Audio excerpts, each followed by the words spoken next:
Well, the Kibra by-election was billed as a high-stakes political contest, and representatives from the political parties have been monitoring the developments since morning.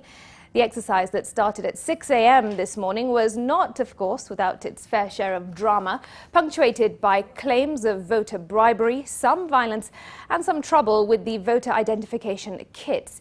NTV's Charity Mwangi recaps the day that was. Security was beefed up in Kibra from dawn as the voting exercise kicked off. This possibly in anticipation of unrest.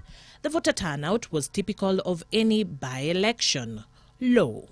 Of course, there are hitches in relation to the changing of the venue, but we are also getting our people to know so that they can come.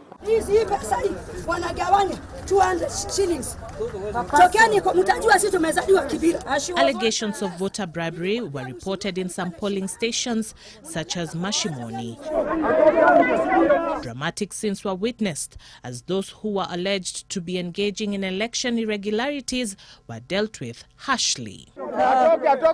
National Assembly Minority Leader John Mbadi accused the IEBC of disorganization. He claims that voter identification using the biometric voter registration kits faced serious technical challenges. That could be deliberate, because how can it be that every single election, be it a by-election of a ward, be it a by-election of a constituent or a general election, we always complain about the kits, and we spent astronomous amounts of money to procure these gadgets. No, we had issues with the voter register. Like the voter register that was given out last week did not have ID numbers of the voters. So there's no way of verifying the veracity or otherwise of whether somebody is a voter or not in the absence of IDs. ODM party leader Raila Odinga and his family cast their votes at the Kibera Old Primary School. We don't want anybody to come and complain again that there was any kind of intimidation here. At 10:57 a.m., ODM candidate Bernard Imran Okoth cast his ballot at the Old Kibra Primary School.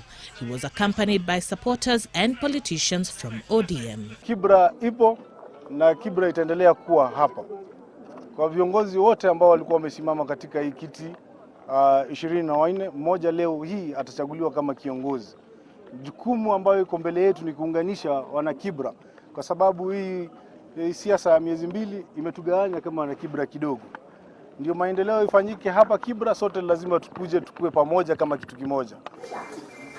Jubilee candidate MacDonald Mariga, who didn't vote as he is not registered in the constituency, visited some polling stations to show solidarity with his supporters. Tutaki violence, na sisi tunajua sisi ni watu wa amani, na tunajua watu wa Kibra tunataka peace, peace, peace. Yes. ODM wasitumie propaganda ya kwanza vita.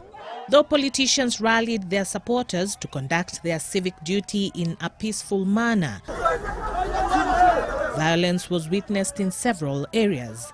The stakes of this election being so high, members of the political class were willing to go the extra mile to defend their interests. Politician Boni Halwale was captured on camera, wielding stones, having come face-to-face with a rowdy crowd. Voting closed at 5 p.m., though those who were still in line were allowed to cast their ballots. Charity Mwangi, NTV.